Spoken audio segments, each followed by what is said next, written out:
सो ਅੱਜ ਆਪਾਂ ਪਹਿਲਾ ਚੈप्टर ਸਟਾਰਟ ਕਰ ਰਹੇ ਹਾਂ ਜਿਹਨੂੰ ਆਪਾਂ ਕਹਿੰਦੇ ਹਾਂ ਅਗਰ ਤੰਤਰ ਦੀ ਇੰਟਰੋਡਕਸ਼ਨ। ਸੋ ਅਗਰ ਤੰਤਰ ਦੀ ਅਗਰ ਇੰਟਰੋਡਕਸ਼ਨ ਬਾਰੇ ਗੱਲ ਕਰੀਏ ਤੇ ਟੂ ਵਰਡਸ ਹੈਗੇ, ਦੋ ਵਰਡਸ ਹੈਗੇ ਅਗਰ ਔਰ ਤੰਤਰ। ਅਗਰ ਜਿਹੜਾ ਸ਼ਬਦ ਹੈਗਾ ਦੋ ਸ਼ਬਦਾਂ ਨਾਲ ਮਿਲ ਕੇ ਬਣੇ ਆ ਪਲੱਸ ਗਦ।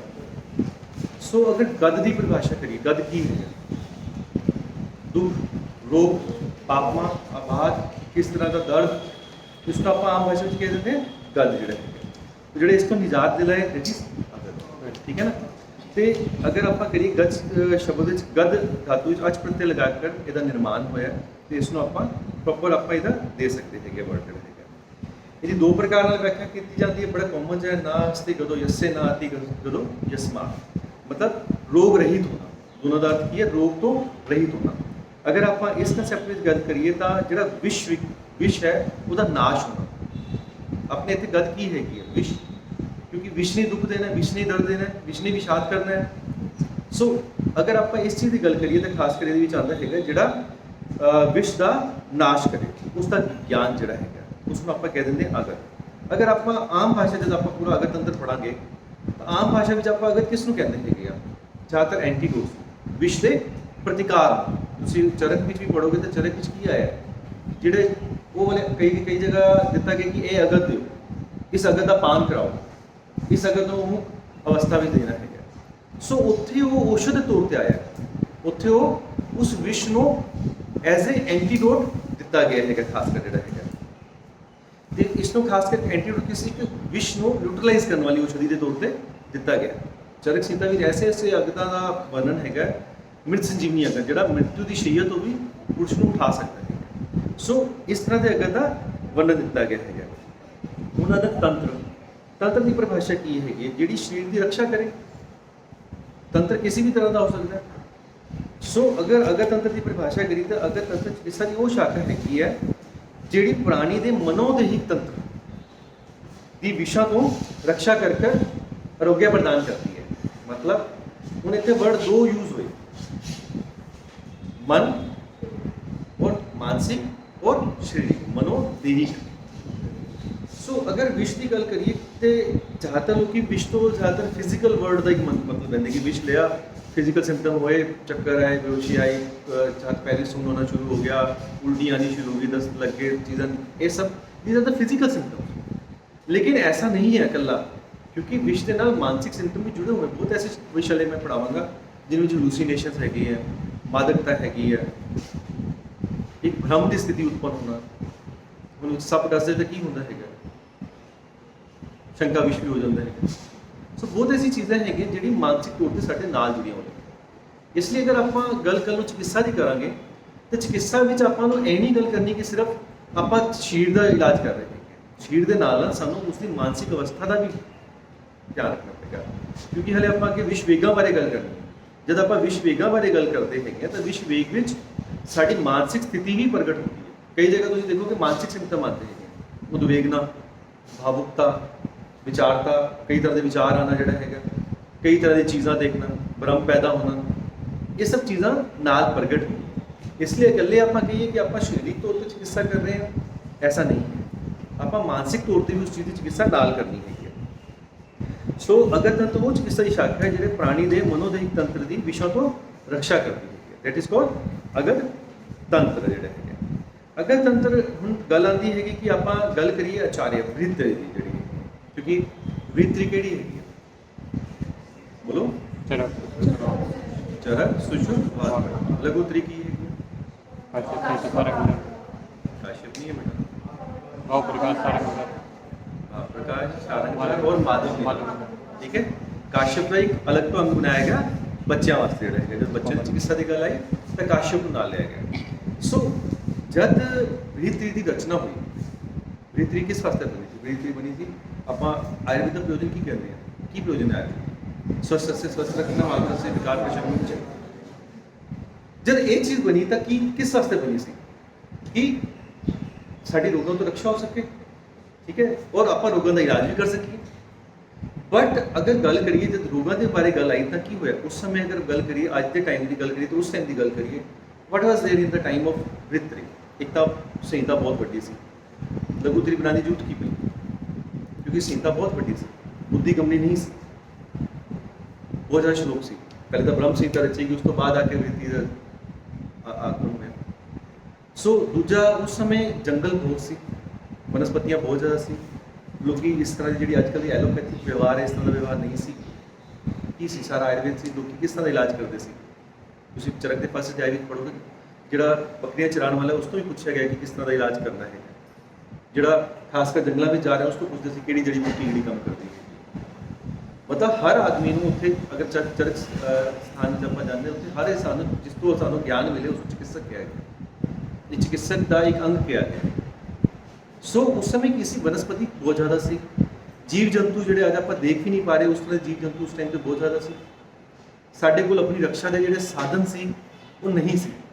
मतलब हूँ आप की करते हैं, आप जंगल भी जाते हैं, वी गेट प्रिपेयर्ड कि अजकल की जंगल सफारी है, तुहाडे कोल कार है, तुहाडे कोल शूज़ है, तुहाडे कोल हर तरह की जैकेट्स हैं, तुहाडे कोल हर तरह के GPS सिस्टम्स है कि तुसीं लोकेट किए जा सकते हो, हर चीज़ तुहाडे कोल अवेलेबल है। बट अगर आप उस टाइम की गल करिए तो की सी जंगल से पैर किस तरह के होंगे सी, खड़ाऊ होंगे सी, चप्पलां भी नहीं प्रॉपर होंदियां सी, बंदे नूं की नाल लैके चलना पैंदा सी। अगर तुसीं सतलुज की गल करो तो सारी चीज़ां दस्सियां होंगी, डंडा नाल लैके चलता सी। तुसीं अपने बुजुर्गों ने देखोगे अज के टाइम तक कोई छतरी लैके, अगर अपने दादा परदादा को देखोगे छतरी लैके ना चलते सी, ਉਹਦੀ ਨੁਕੀਲੀ ਨੋਕ ਹੁੰਦੀ ਸੀ किसी चीज़ को मारने वास्ते। सो उस समय किसी लोगों को जंगलों तो ट्रैवल करना पड़ा, इस तरह की पक्की सड़क नहीं सारे टाइम की जी। सो उस समय मेरी नीड सी है, उस समय ये चीज़ा देखिया नहीं है, देखा गया कि भी रस्ते में कोई सप है, कोई नेवल है, कोई चीज़ है कट गई, दस की कोई वनस्पति है गलती नाल पकाते हुए कोई चीज़, उस समय वनस्पति ज्ञान भी इन्ना ज़्यादा प्रखर नहीं सी, गलती हो जाती सी, खाते कोई दूजी चीज़ डाली, आप देखते अडल्ट्रेशन साढ़े भी हो जाए तो की होंगे है, अडल्ट्रेशन होने तो बाद सानू प्रॉब्लम आ जाती, कोई ना कोई चीज़ बारे आप जानते नहीं, जिस वनस्पति चीज़ बारे और आप खा बैठे तो की होता है। स्वर्णशीरी जी है खासकर आइजमा मैक्सिकाना यदि अडल्ट्रेशन देखी गई है कई जगह जी है।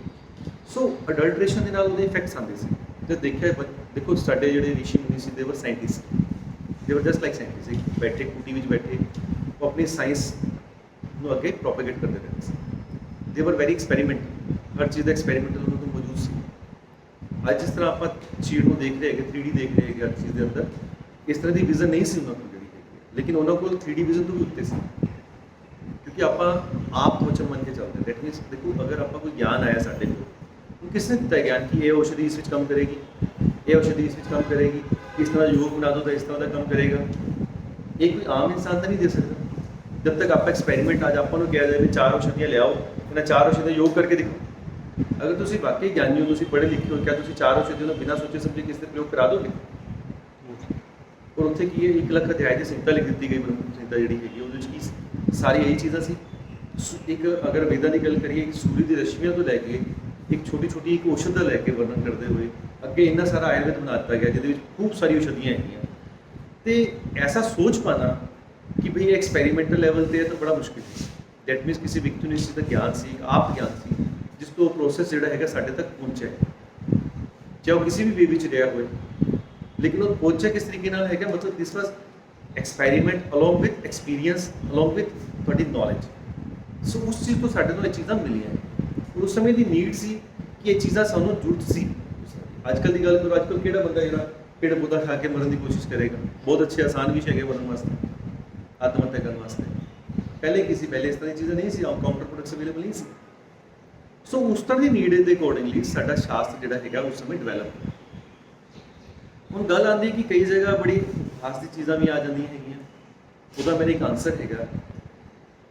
अगर आप देखिए साडा जिहड़ा आयुर्वेद है, क्योंकि साडे इत्थे हर तरह धर्म रहे, हिंसावादी जैन धर्म, बौद्ध धर्म भी रहे, ठीक है। उस समय साडी जिहड़ी संहिता सी उन्हां दे नाल छेड़खानी की, छेड़खानी करने के बाद जिहड़े कुछ अध्याय सी वो हटा दिते गए, चरक संहिता के जिहड़े दिदबल दे अध्याय से चेंज कर दिए गए, उन्होंने काफ़ी हद तक बहुत ज़्यादा रेक्टिफिकेशन कर दी। इसलिए जो रिजल्ट अज आप देख रहे हैं, साडा मूल रूप भी जिहड़ा शास्त्र है वो उन्हें मूल रूप में नहीं है, वो सारे मोडिफाइड है, सारे रेक्टिफाइड है, सारे चेंज किए हुए हैं।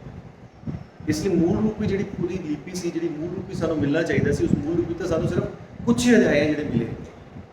इसलिए यह कह पाना कि नहीं हम आप सोचते साढ़े तो क्वेश्चन पूछते कि हम इस तरह का पाया जाता, इसका आंसर क्यों नहीं है थोड़े को, या इस तरह की चीज़ है थोड़े को आंसर इस तरह दसे का क्यों नहीं है।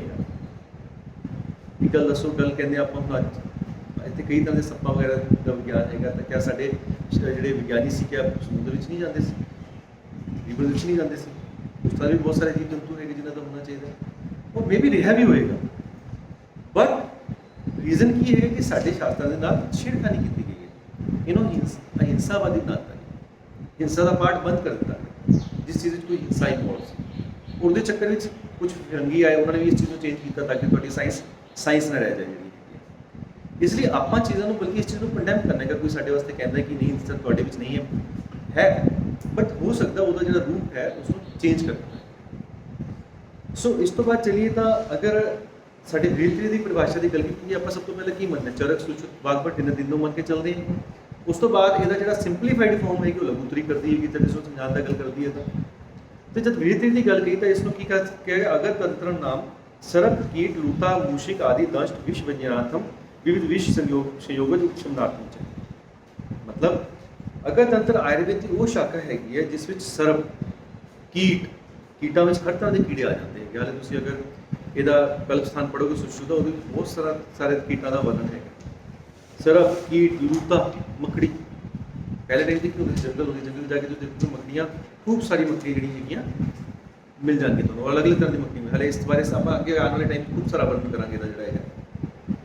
और विविध प्रकार के स्वाभाविक कृत्रिम और संयोगज, इन्हों के बारे भी आप डिटेल करेंगे, स्वाभाविक विष किहड़े होंदे, कृत्रिम विष किहड़े होंदे, संयोगज विष किहड़े होंदे, तो उन्हों का जिहड़ा हैगा उस दे नाल विष तो ਵੱਧ प्राणियां जिहड़े विष तो जिन्हां दे उत्ते विष का असर होया, ऐसे प्राणियां की पीड़ा का उपशमन, सब तो पहले डायग्नोसिस निदान, उपशमन और चिकित्सा, दोबारा वो होए ना, इस तरह का जिहड़ा एक कहा जाए, इस तरह का विचार किया गया, इस तरह का जिहड़ा एक सिस्टम दिता गया, एक क्रम दिता गया, उसनूं आपां अगतंत्र कहते। सब तो ज़्यादा जिहड़ी साडे इत्थे परिभाषा अगतंत्र विच चलदी, सुश्रुति चलदी है।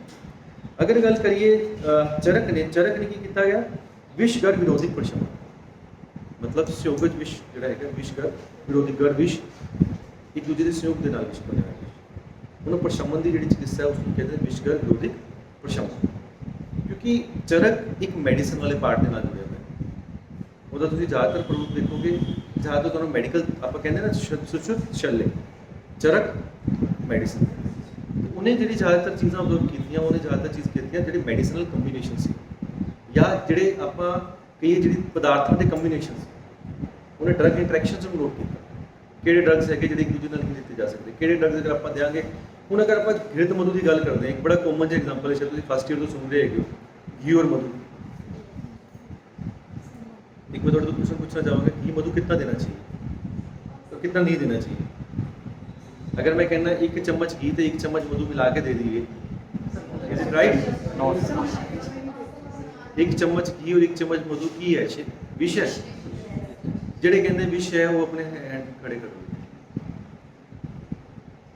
और रेस करो अपने, जिधे कहते 1 चम्मच घी तो 1 चम्मच शहद अगर आप मिला के दे देंगे तो विष है।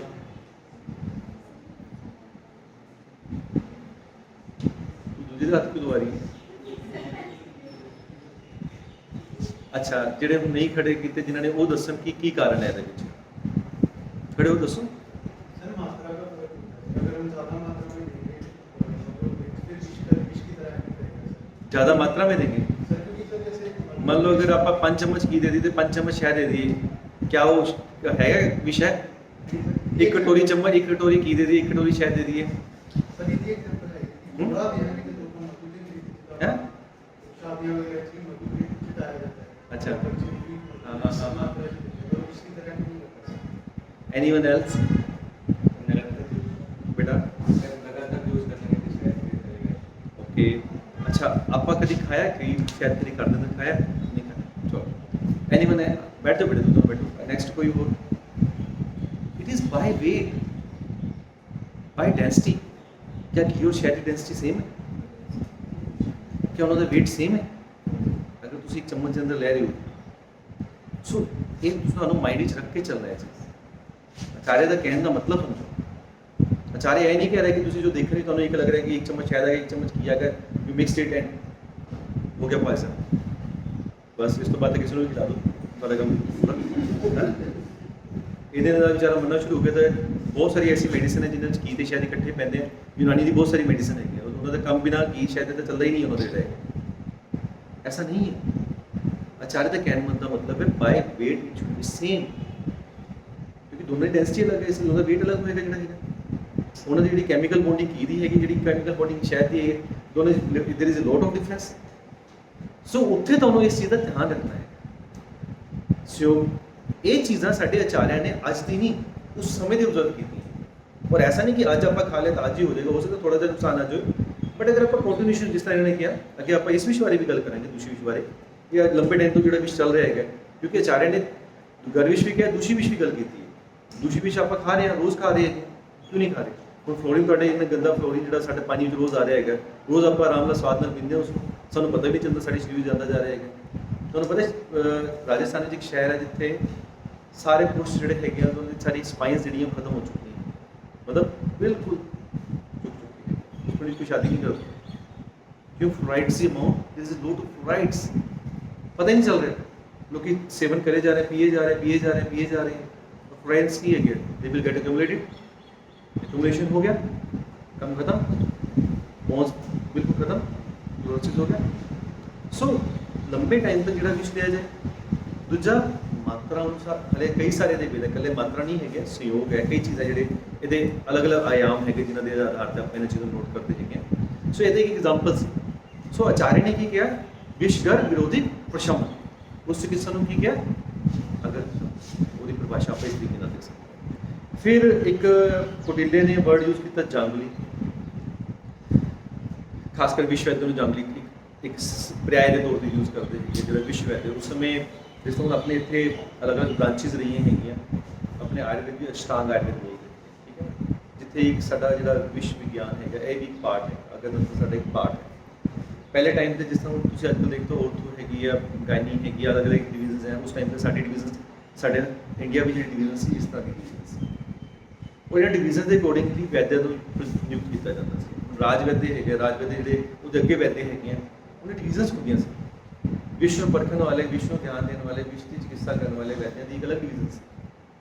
ਤੇ ਉਹਨਾਂ ਦੇ ਬਾਰੇ ਜਿਹੜਾ ਖਾਸ ਕਰ ਜਾਂਗਲੀ ਸ਼ਬਦ ਦਾ ਪ੍ਰਯੋਗ ਕੀਤਾ ਕਿ ਜਾਂਗਲੀ ਵਰਡ ਦੋ ਵਰਡਸ ਤੋਂ ਆਇਆ, ਇੱਕ ਤਾਂ ਵਿਸ਼ਵ ਵੈਦ, ਦੂਸਰਾ ਜੰਗਲ ਵਿੱਚ ਕੀਤੀ ਜਾਂਦੀ ਸੀ। ਕਿਉਂਕਿ ਪਹਿਲੇ ਜ਼ਿਆਦਾਤਰ ਕੀ ਸੀ, ਸੈਮੀ ਅਰਬਨ ਤੋਂ ਪਹਿਲੇ ਹੈ ਹੀ ਨਹੀਂ ਸੀ, ਜ਼ਿਆਦਾਤਰ ਕੀ ਸੀ, ਜੰਗਲ ਜੰਗਲ ਸੀ ਜ਼ਿਆਦਾਤਰ, तो ਉਸ ਵਿੱਚ ਚਿਕਿਤਸਾ ਕੀਤੀ ਜਾਣ ਵਾਲੇ ਵਰਡ ਨੂੰ ਜਾਂਗਲੀ ਚਿਕਿਤਸਾ। ਫਿਰ ਇੱਕ ਵਰਡ ਆਉਂਦਾ ਹੈਗਾ ਦੰਸ਼ਟਰਾ, ਦੰਸ਼ਟਰਾ, ਦੰਸ਼। ਹੁਣ ਤੁਸੀਂ ਦੇਖੋਗੇ ਬਹੁਤ ਸਾਰੇ ਪ੍ਰਾਣੀ ਹੈਗੇ ਜਿਹੜੇ ਜਿਨ੍ਹਾਂ ਦੇ ਜਿਹੜੇ ਦੰਦ ਹੈਗੇ, ਕੁਝ ਦੇ ਵਿਸ਼ੈਲੇ, ਕੁਝ ਦੇ ਵਿਸ਼ੈਲੇ ਨਹੀਂ ਹੈਗੇ, ਠੀਕ ਹੈ। ਇਹ ਵੀ ਇੱਕ ਸਾਇੰਸ ਹੈ, ਬਲ ਲੇਕਿਨ ਇਸ ਸਾਇੰਸ ਤੁਸੀਂ ਦੇਖੋ ਕਿ ਆਪਾਂ ਡਿਸਕਵਰੀ ਆ ਉਹ ਦੇਖਦੇ ਹਾਂ, ਨੈਟ ਜੋ ਦੇਖਦੇ ਹੋ, ਤੁਸੀਂ ਦੇਖਦੇ ਹੋ ਨਾ ਬੇਅਰ ਗ੍ਰਿਲਸ ਹੈਗੇ, ਅਗਰ ਕੋਈ ਚੀਜ਼ ਨਹੀਂ ਖਾ ਵੀ ਜਾਂਦੇ, ਕੁਝ ਨਹੀਂ ਹੁੰਦਾ, ਮੇਕਅਪ ਸਭ ਕੀੜ ਪਤੰਗੇ ਕੋਕਰੇਚ ਸਭ ਖਾਂਦੇ, ਬਟ ਐਸਾ ਨਹੀਂ ਹੈ। ਹੀ ਇਜ਼ ਹੈਵਿੰਗ ਦ ਨੌਲੇਜ, ਉਸਨੂੰ ਪਤਾ ਹੈ ਕਿ ਕਿਹੜੀ ਚੀਜ਼ ਕਿਹੜੀ ਚੀਜ਼ ਹੈ, ਕਿਹੜੀ ਚੀਜ਼ ਨਹੀਂ ਹੈ, ਕਿਹਦਾ ਨੁਕਸਾਨ ਹੋਏਗਾ, ਉਹ ਤੁਹਾਨੂੰ ਨਾਲ ਇਹ ਵੀ ਦੱਸਦਾ ਕਿ ਇਹਦੀ ਇਸ ਪਾਰਟ ਵਿੱਚ ਵਿਸ਼ ਹੈ, ਇਸ ਪਾਰਟ ਵਿੱਚ ਵਿਸ਼ ਨਹੀਂ ਹੈਗਾ। ਅਗਰ ਮੈਂ ਖਾਵਾਂਗਾ ਤਾਂ ਠੀਕ ਰਹਾਂਗਾ, ਅਗਰ ਮੈਂ ਖਾ ਬੈਠਾ ਤਾਂ ਮੇਰਾ ਨੁਕਸਾਨ ਹੋ ਜਾਏਗਾ। ਸੋ ਉਸ ਸਮੇਂ ਦੇ ਵੈਦਿਆਂ ਨੂੰ ਵੀ ਇਸ ਚੀਜ਼ ਦੀ ਨੌਲੇਜ ਸੀ। ਹੁਣ ਆਪਾਂ ਕਹਿੰਦੇ ਨਹੀਂ ਕਿ ਸਾਡੇ ਅਗਰ ਇੱਕ ਪਲਾਂਟ ਹੈ ਉਹਦੇ ਇਸ ਪਾਰਟ ਵਿੱਚ ਵਿਸ਼ ਹੈ, ਉਸ ਪਾਰਟ ਵਿੱਚ ਵਿਸ਼ ਨਹੀਂ ਹੈਗਾ। ਅਗਰ ਆਪਾਂ ਇਹ ਚੀਜ਼ ਖਾ ਲਾਂਗੇ ਤਾਂ ਮਰ ਸਕਦੇ ਹੈਗੇ, ਔਰ ਇਹ ਪਾਰਟ ਖਾ ਲਾਂਗੇ ਤਾਂ ਹੋ ਸਕਦਾ ਹੈ ਸਾਡੇ ਮੈਡੀਸਨਲ ਯੂਜ਼ ਦਾ ਹੈਗਾ। ਕੋਈ ਵੀ ਵਿਸ਼ ਦੁਨੀਆ ਦਾ ਐਸਾ ਨਹੀਂ ਕਿ ਉਹਦਾ ਮੈਡੀਸਨਲ ਯੂਜ਼ ਨਾ ਹੋ। ਅਗਰ ਆਪਾਂ ਉਹਨੂੰ ਪ੍ਰੋਪਰ ਡੋਜ਼ ਦੇ ਅੰਦਰ, ਪ੍ਰੋਪਰ ਉਹਦੇ R&D ਦੇ ਅੰਦਰ ਆਪਾਂ ਉਸਨੂੰ ਡਿਵੈਲਪ ਕਰਦੇ ਹਾਂ ਤਾਂ ਉਹ ਐਜ਼ ਏ ਦਵਾਈ ਦਾ ਵੀ ਕੰਮ ਕਰਦਾ। ਲੇਕਿਨ ਅਗਰ ਆਪਾਂ ਬਿਨਾਂ ਨੌਲੇਜ ਦੇ ਉਸਨੂੰ ਬਿਨਾਂ ਤਰੀਕੇ ਦੇ, ਹੁਣ ਇੱਕੋ ਪੈਰਾਸਟਾਮੋਲ ਦੀ ਗੋਲੀ ਹੈਗੀ ਆ, ਕੋਮਲ ਜਾਣਦੇ ਪੈਰਾਸਟਾਮੋਲ ਦੀ ਗੋਲੀ, ਸਾਰੇ ਜਾਣਦੇ ਹੈਗੇ।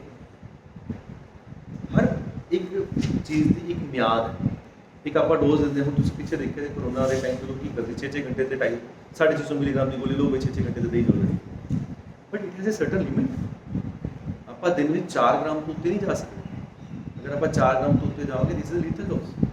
ਉਸ ਤੋਂ ਬਾਅਦ ਤੁਹਾਨੂੰ ਨੁਕਸਾਨ ਆਉਣੇ ਸ਼ੁਰੂ ਹੋ ਜਾਣਗੇ। ਪਰ ਉਹ ਲੀਥਲ ਡੋਜ਼ ਆ ਰਹੀ ਹੈ, ਮਤਲਬ ਕੀ ਉਹਦਾ ਨੁਕਸਾਨ ਸਰੀਰ ਤੇ ਕੀ ਹੋ ਰਿਹਾ ਨੁਕਸਾਨ। ਹੁਣ ਤੁਸੀਂ ਕਹੋ ਮੈਂ ਤਾਂ ਸੰਜੀਵਨੀ ਵੱਡੀ ਖਾਣੀ ਹੈ, ਗਏ ਔਰ ਪੂਰੀ ਦੀ ਪੂਰੀ ਮੈਂ ਤਾਂ ਅੱਜ ਹੀ ਬੁਖਾਰ ਉਤਾਰ ਦੇਣਾ, ਲੋਕੀ ਕੀ ਕਰਦੇ, ਮੈਂ ਤਾਂ 5 ਇਕੱਠੀਆਂ ਖਾ ਲਾਂਗਾ, 10 ਇਕੱਠੀਆਂ ਖਾ ਲਾਂਗਾ। ऐसे बहुत सारे महानुभव हैं तो चिकित्सा करते तो कई लोग आ जाते पसंद खा के कि नहीं जी इन्हें को की बनना साढ़े तो शरीर कितना बड़ा है, पसंद नहीं कोई चुटकी वर्गी खानी पूरा एक पक्का मार लांगे की दिक्कत है।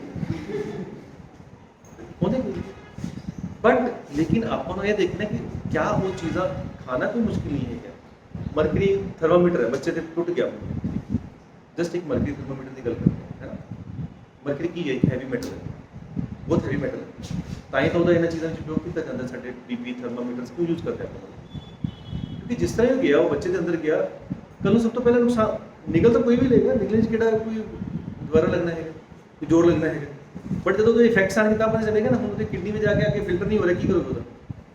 ਕਿਡਨੀ ਉਸ ਨੂੰ ਕਹਿ ਰਹੀ ਹੈ ਮੈਂ ਨਿਕਾਲ ਨਹੀਂ ਸਕਦੀ, ਉਹਦੀ ਕੋਈ ਇੰਨਾ ਵੱਡਾ ਮੋਲੀਕੂਲ ਕੱਢਣ ਦੀ ਕੋਈ ਕੈਪੈਸਿਟੀ ਨਹੀਂ ਹੈਗੀ, ਤੇ ਫਿਰ ਗਲਤੀ ਕੀ ਹੋਏਗਾ? ਸਾਰਾ ਕਿਡਨੀ ਡੈਮੇਜ। ਫਿਰ ਮਜ਼ਾ ਲਓ, ਫਿਰ ਕਹਿ ਕੇ ਦੇਖੋ ਮੈਂ ਖਾ ਲਾਂਗਾ, ਕੋਈ ਨਹੀਂ ਕਰ ਸਕਦਾ। ਸੋ ਇਹ ਵੀ ਕੀ ਚੀਜ਼ ਹੈ, ਅਗਰ ਆਪਾਂ ਗੱਲ ਕਰੀਏ ਦੰਸ਼ ਦਾ, ਦੰਸ਼ ਵੀ ਕੀ ਹੈ, ਇੱਕ ਉਹਦਾ ਇੱਕ ਐਨੀਮਲ ਆਪਣੇ ਆਪ ਨੂੰ ਪ੍ਰੋਟੈਕਟ ਕਰਨ ਵਾਸਤੇ। ਦੇਖੋ ਕੋਈ ਵੀ ਚੀਜ਼ ਬਨਸਪਤੀ ਹੈ, ਬਨਸਪਤੀ ਵਿੱਚ ਵੀ ਆਪਾਂ ਦੇਖਦੇ ਹਾਂ ਕਾਰਨੀਵਰਸ ਪਲਾਂਟਸ ਹੈਗੇ, ਠੀਕ ਹੈ ਨਾ। ਸਿਮਿਲਰਲੀ ਆਪਾਂ ਆਪਣੇ ਐਨੀਮਲ ਕਿੰਗਡਮ ਵਿੱਚ ਦੇਖੀਏ ਬਹੁਤ ਸਾਰੇ ਹੈਗੇ ਜਿਹੜੇ ਜੀਵ ਹੈਗੇ, ਜੰਤੂ ਹੈਗੇ, ਜਿਨ੍ਹਾਂ ਨੇ ਆਪਣੇ ਆਪ ਨੂੰ ਬਚਾਉਣ ਵਾਸਤੇ ਵਿਸ਼ ਦਾ ਪ੍ਰਯੋਗ ਕੀਤਾ ਹੈ ਤਾਂ ਕਿ ਦੂਜੇ ਜੰਤੂ ਤੋਂ ਬਚ ਸਕਣ। ਸੇ ਉਹ ਵੀ ਵਿਸ਼ ਹੈਗੇ, ਕਿਉਂਕਿ ਇਸ ਤਰ੍ਹਾਂ ਦੇ ਵਿਸ਼ ਦਾ ਜਿਹੜਾ ਵਰਣਨ ਹੈਗਾ ਦੰਸ਼ ਹਰ ਜਗ੍ਹਾ, ਕਿਉਂਕਿ ਉਸ ਸਮੇਂ ਕੀ ਸੀ, ਦੰਸ਼ ਬਹੁਤ ਕੋਮਨ ਸੀ। ਉਹ ਦੰਸ਼ ਦੇ ਨਾਲ ਕੀ ਹੁੰਦਾ ਹੈ? ਗਦ, ਕੀੜਾ। ਸੋ ਇਸ ਨੂੰ ਕਿਸੇ ਵਿੱਚ ਲਿਆ ਦੰਸ਼ਟਰਾ ਚਿਕਿਤਸਾ ਦੇ ਤੌਰ ਤੇ ਵਾਗਵਟ ਨੇ, ਕਿਉਂਕਿ ਵਾਗਵਟ ਦਾ ਅਗਰ ਆਪਾਂ ਇੱਕ ਪਲਾਨ ਸੁਣਦੇ ਤਾਂ ਵਾਗਵਟ ਕਿਸ ਪਲਾਨ ਤੇ ਚੱਲਦਾ ਹੈ? ਉਹ ਚਰਕ ਨੂੰ ਵੀ ਸੁਣਦਾ ਹੈ ਕਿ ਚਰਕ ਕੀ ਕਹਿ ਰਹੇ, ਉਹ ਸੁਸ਼ੂ ਤੋਂ ਵੀ ਸੁਣਦਾ ਹੈ। ਨਾਓ ਵੀ ਰਿਅਲਾਈਜ਼ਸ ਕਿ ਦੋਨਾਂ ਵਿੱਚੋਂ ਕਿਹੜਾ ਕਨਸੈਪਟ ਵਧੀਆ ਹੈਗਾ, ਕਿਹੜਾ ਕਨਸੈਪਟ ਪ੍ਰੈਕਟੀਕਲ ਹੈਗਾ, ਉਹ ਦੋਨਾਂ ਨੂੰ ਇਕੱਠਾ ਕਰਕੇ ਉਸ ਕਨਸੈਪਟ ਨੂੰ ਕੰਸਾਈਜ਼ ਕਰਦਾ ਹੈ। ਸੋ ਉਸਨੇ ਇਸ ਚੀਜ਼ ਚਿਕਿਤਸਾ ਨੂੰ ਇੰਨਾ ਵੱਡਾ ਪ੍ਰੂਫ ਨਾ ਦਿੰਦਾ ਹੋਏ ਇੱਕ ਛੋਟਾ ਜਿਹਾ ਪ੍ਰੂਫ ਦਿੱਤਾ, ਦੰਸ਼ਟਰਾ ਚਿਕਿਤਸਾ। ਦੰਸ਼ ਦੇ ਤੌਰ ਤੇ ਕੀਤੀ ਜਾਣੀ ਵੀ ਦੰਸ਼ ਜਾਂ ਦੰਸ਼ ਦੇ ਮਾਧਿਅਮਾਂ ਦੇ ਨਾਲ ਕੀਤੀ ਜਾਣੀ ਵਾਲੀ ਚਿਕਿਤਸਾ, ਉਸਦੇ ਜਿਹੜੇ ਮਾਧਿਅਮ ਹੈ, ਉਹਦੇ ਸੋਰਸਿਸ ਹੈਗੇ, ਉਹਨਾਂ ਦੀ ਚਿਕਿਤਸਾ ਕਰਨ ਵਾਲੇ ਨੂੰ। ਹੁਣ ਸਰਪ-ਵਿਸ਼ ਹੈ, ਸਰਪ-ਵਿਸ਼ ਆਪਣੇ ਆਪ ਵਿੱਚ ਪ੍ਰਯੋਗ ਹੁੰਦਾ, ਪਤਾ ਤੁਹਾਨੂੰ? ਸਰਪ ਦਾ ਵਿਸ਼ ਬਾਹਰ ਸਾਊਥ ਵਿੱਚ ਕੱਢਦੇ ਹੈਗੇ ਤਾਮਿਲਨਾਡੂ ਵਿੱਚ, ਉਸ ਵਿਸ਼ ਦਾ ਪ੍ਰਯੋਗ ਕੀਤਾ ਜਾਂਦਾ ਹੈ ਐਜ਼ ਐਂਟੀਡੋਟ। ਸੋ ਉਸੇ ਦੀ ਉਸੇ ਚੀਜ਼ ਦੇ ਜਿਹੜੀ ਪੂਰੀ ਇੱਕ ਅਧਿਐਨ ਔਰ ਉਹਦੀ ਜਿਹੜੀ ਚਿਕਿਤਸਾ ਜਿਹੜੀ ਜੁੜੀ ਹੋਈ ਹੈ, ਉਸ ਨੂੰ ਆਪਾਂ ਕਹਿੰਦੇ ਖਾਸ ਕਰ ਦੰਸ਼ਟਰਾ ਚਿਕਿਤਸਾ। ਹੁਣ ਗੱਲ ਆਉਂਦਾ ਅਗਤੰਤਰ ਜਿਹੜੀ ਹੈ ਵੈਸਟਰਨ ਟੌਕਸੀਕੋਲੋਜੀ ਹੈਗੀ ਹੈ, ਇਹਦਾ ਬੇਸਿਕਲੀ ਹੈ ਕੀ, ਮਤਲਬ ਅਗਤੰਤਰ ਪਛਤੇ ਵਿਸ਼ ਵਿਗਿਆਨ। ਸੋ ਟੌਕਸੀਕੋਲੋਜੀ ਹੈ ਕੀ ਬੇਸਿਕਲੀ? ਟੌਕਸੀਕੋਲੋਜੀ, ਕਿਉਂਕਿ ਟੌਕਸਿਕ ਕੀ ਹੈ, ਟੌਕਸਿਕ ਦਾ ਮਤਲਬ ਕੀ ਹੈ? ਜੀਵ ਵਿਸ਼, ਵਿਸ਼ ਨੂੰ ਆਪਾਂ ਕੀ ਕਹਿੰਦੇ ਨੇ? ਜੀਵ ਵਿਸ਼, ਦੈਟ ਇਜ਼ ਟੌਕਸਿਕ। ਟੌਕਸਿਕ ਵਿਸ਼ ਲੋਜੀ ਕੀ ਹੁੰਦੀ ਹੈ? ਅੱਛਾ, ਠੀਕ ਹੈ, ਕਿਸੇ ਵੀ ਚੀਜ਼ ਦਾ ਜਿਹੜਾ ਹੈ। ਅਗਰ ਆਪਾਂ ਟੌਕਸੀਕੋਲੋਜੀ ਦੀ ਗੱਲ ਕਰੀਏ, ਟੌਕਸੀਕੋਲੋਜੀ ਹੈ ਕਿ ਬੇਸਿਕਲੀ ਇਹ ਡੀਲ ਕੀ ਕਰਦੀ ਹੈ? ਸੋਰਸ ਆਫ ਪਾਇਜ਼ਨ, ਕਿੱਥੋਂ ਪਾਇਜ਼ਨ ਆਇਆ, ਕਿਹੜਾ ਸੋਰਸ ਹੈ? ਕਿਉਂਕਿ ਜਦ ਤੱਕ ਆਪਾਂ ਸੋਰਸ ਨਹੀਂ ਜਾਣਾਂਗੇ ਤਦ ਤੱਕ ਆਪਾਂ ਉਸ ਤੋਂ ਬਚਾਅ ਵੀ ਨਹੀਂ ਕਰ ਸਕਦੇ। ਸਾਨੂੰ ਸੋਰਸ ਦਾ ਪਤਾ ਹੋਣਾ ਜ਼ਰੂਰੀ ਹੈ। ਸੈਕੰਡਲੀ ਕੈਮੀਕਲ ਕੰਪੋਜੀਸ਼ਨ, ਜਦ ਆਪਾਂ ਵਿਸ਼ ਦੀ ਕੈਮੀਕਲ ਕੰਪੋਜੀਸ਼ਨ ਕੱਢ ਲੈਂਦੇ ਹਾਂ ਤਾਂ ਸਾਡੇ ਵਾਸਤੇ ਕੀ ਫਾਇਦਾ ਹੁੰਦਾ? ਆਪਾਂ ਉਹਦਾ ਐਂਟੀਡੋਟ ਕ੍ਰੀਏਟ ਕਰ ਸਕਦੇ ਹਾਂ, ਆਉਣ ਵਾਲੇ ਟਾਈਮ ਵਿੱਚ ਆਪਾਂ ਉਹ ਚਿਕਿਤਸਾ ਦੇ ਤੌਰ ਤੇ ਯੂਜ਼ ਕਰ ਸਕਦੇ ਹਾਂ।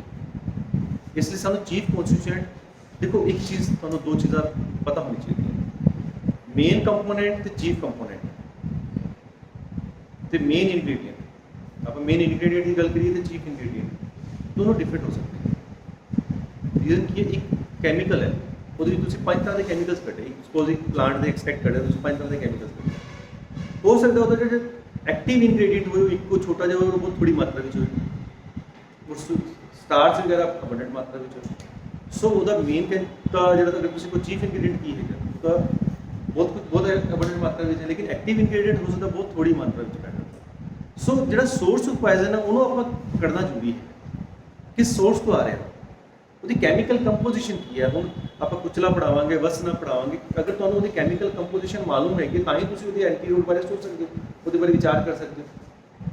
ਫਿਰ ਉਹਦਾ ਐਕਸ਼ਨ ਕੀ ਹੈਗਾ? ਐਕਸ਼ਨ ਇਨ ਵੀਵੋ, ਇਨ ਵਿਟਰੋ ਦੋ ਤਰ੍ਹਾਂ ਦੀ ਸਟੱਡੀ ਹੁੰਦੀ ਹੈ। ਇਨ ਵੀਵੋ ਆਪਾਂ ਸਟੱਡੀ ਕਰਦੇ ਹਾਂ, ਇਨ ਵਿਟਰੋ ਸਟੱਡੀ ਕਰਦੇ ਹਾਂ, ਐਕਸਪੈਰੀਮੈਂਟਲ ਲੈਬ ਵਿੱਚ ਸਟੱਡੀ ਕਰਦੇ ਹਾਂ, ਮਾਈਸ ਤੇ ਸਟੱਡੀ ਹੁੰਦੀ ਹੈ, ਰੈਟਸ ਤੇ ਸਟੱਡੀ ਹੁੰਦੀ ਹੈ, ਖਰਗੋਸ਼ ਤੇ ਸਟੱਡੀ ਹੁੰਦੀ ਹੈ, ਸਾਰਿਆਂ ਦੀ ਸਟੱਡੀ ਕਰਦੇ ਹਾਂ ਕਿ ਇਹਦਾ ਕੀ ਪੈਟਰਨ ਆ ਰਿਹਾ ਹੈ। ਸੈਕੰਡਲੀ ਹਿਊਮਨ ਬੋਡੀ ਦੇ ਆਪਾਂ ਟਰਾਇਲ ਲੈਣੇ ਹੈਗੇ, ਕਿ ਉਹਦਾ ਐਕਸ਼ਨ ਕੀ ਹੈਗਾ, ਕਿਸ ਤਰ੍ਹਾਂ ਦਾ ਐਕਸ਼ਨ ਕਰ ਰਿਹਾ ਹੈਗਾ, ਜਾਂ ਕਿਸੇ ਨੇ ਐਕਸੀਡੈਂਟ ਪਾਇਆ ਤੇ ਕਿਸ ਤਰ੍ਹਾਂ ਦੇ ਉਹਦੇ ਸਿੰਪਟਮ ਆਏ, ਕਿਸ ਤਰ੍ਹਾਂ ਦੇ ਉਹਦੇ ਸਾਇੰਸ ਪ੍ਰੋਡਿਊਸ ਹੋਏ। ਫਿਰ ਉਹਦਾ ਟੈਸਟ, ਹੁਣ ਆਪਾਂ ਜਾਂਚਣ ਵਾਸਤੇ ਕੀ ਕਰਾਂਗੇ? ਹੁਣ ਐਲਕੋਹਲ ਹੈ, ਬਾਹਰਲੇ ਕੰਟਰੀ 'ਚ ਦੇਖਿਆ ਨਾ, ਐਲਕੋਹਲ ਪੀ ਕੇ ਜੋ ਲੋਕ ਚਲਾਉਂਦੇ, ਇੱਕ ਲਗਾਉਂਦੇ, ਇੱਕ ਟੈਸਟ ਕਰਦੇ, ਐਲਕੋਹਲ ਬ੍ਰੈਥ ਟੈਸਟ ਕਰਦੇ, ਉਸ ਤੋਂ ਪਤਾ ਚਲਾ ਲੈਂਦੇ ਆ ਕਿ ਇਸ ਬੰਦੇ ਨੇ ਇੰਨਾ ਐਲਕੋਹਲ ਹੈ, ਜਿਹੜੀ ਕੁਆਂਟੀਟੀ ਇੰਨੀ ਹੈਗੀ, ਜੇ ਇਸ ਤੋਂ ਕੁਆਂਟੀਟੀ ਉੱਤੇ ਹੈ ਉਹ ਤੁਹਾਡਾ ਚਲਾਨ ਕੱਟ ਲੈਂਦੇ, ਠੀਕ ਹੈ ਨਾ। ਸੋ ਉਹ ਚੀਜ਼ ਵੀ ਜਿਹੜੀ ਹੈਗੀ ਹੈ ਬਹੁਤ ਇੰਪੋਰਟੈਂਟ ਹੈ ਕਿ ਆਪਾਂ ਉਹਦਾ ਟੈਸਟ ਕਿਸ ਤਰ੍ਹਾਂ ਕਰ ਸਕੀਏ, ਤਾਂ ਕਿ ਲੋਕੀ, ਹੁਣ ਇੱਕ ਆਦਮੀ ਅਗਰ ਇੱਕ ਆਦਮੀ ਤੁਹਾਡੇ ਕੋਲ ਸ਼ਰਾਬ ਪੀ ਕੇ ਮਾਦਕ ਦੀ ਅਵਸਥਾ ਵਿੱਚ ਆ ਰਿਹਾ ਹੈ,